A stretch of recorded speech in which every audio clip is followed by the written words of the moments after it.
నమస్తే, welcome to రణక్షేత్రం.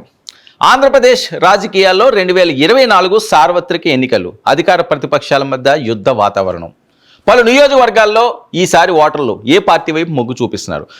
Bapatla parliament నియోజకవర్గంలో బాపట్ల నియోజకవర్గానికి వెళ్దాం. అసలు బాపట్ల నియోజకవర్గ చరిత్ర ఏంటి, గతంలో ఎవరు గెలిచారు, ఈసారి ఎవరు బరిలో ఉన్నారు, ఓసారి పరిశీలిద్దాం.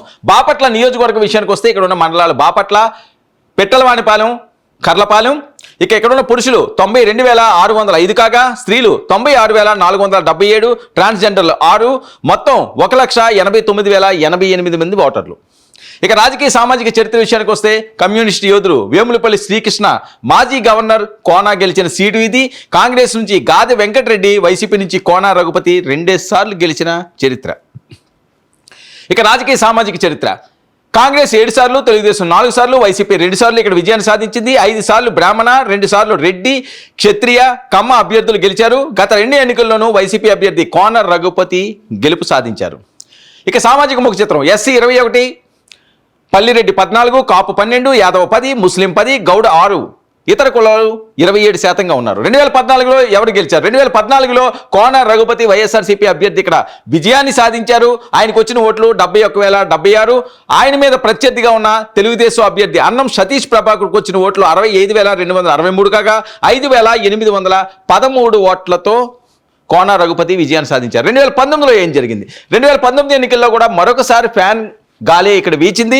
ఈసారి కూడా రఘుపతి గెలిచారు. ఆయనకు వచ్చిన ఓట్లు 79,836 కాగా అదే ప్రత్యర్థి అన్నం సతీష్ ప్రభాకర్కు వచ్చిన ఓట్లు 64,637, 15,199 ఓట్లతో మరోసారి కోన రఘుపతి విజయాన్ని సాధించారు.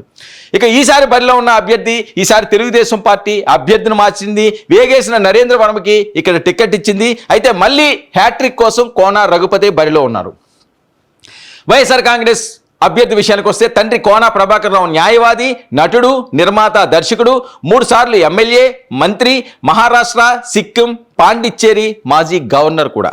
ఇక 2014, 2019 ఎన్నికల్లో ఎమ్మెల్యేగా రఘుపతికి వరుస విజయాలు, డిప్యూటీ స్పీకర్ పదవి, హ్యాట్రిక్ కోసం మళ్ళీ పోటీ. తెలుగుదేశం అభ్యర్థి విషయానికి వస్తే 2019లో చేజారిన టీడీపీ టికెట్, వేగేసిన ఫౌండేషన్ ద్వారా నియోజకవర్గంలో సేవా కార్యక్రమాలు, 2 ఏళ్ల కిందట బాపట్ల ఇన్ఛార్జి పదవి, చంద్రబాబు హామీలు, మార్పు నినాదంతో ప్రజల్లోకి. ఇక కరోనా పేరుతో కొంతకాలం డిప్యూటీ స్పీకర్ హోదా చూపి కొంతకాలం జనానికి దూరం కావడం వైసీపీ అభ్యర్థికి మైనస్. ప్రభుత్వ సంక్షేమ పథకాల మీద వైసీపీ అభ్యర్థి భరోసా. ఇక మార్పు కోసం ఒక్క ఛాన్స్ అంటూ ప్రజల్లోకి వెళ్లడం టీడీపీ అభ్యర్థికి అనుకూల అంశం. సేవా కార్యక్రమాలు ప్లస్, తొలిసారి పోటీ మైనస్. మరి ఈ నేపథ్యంలో బాపట్ల అసెంబ్లీ నియోజకవర్గంలో విజేతలు ఎవరు?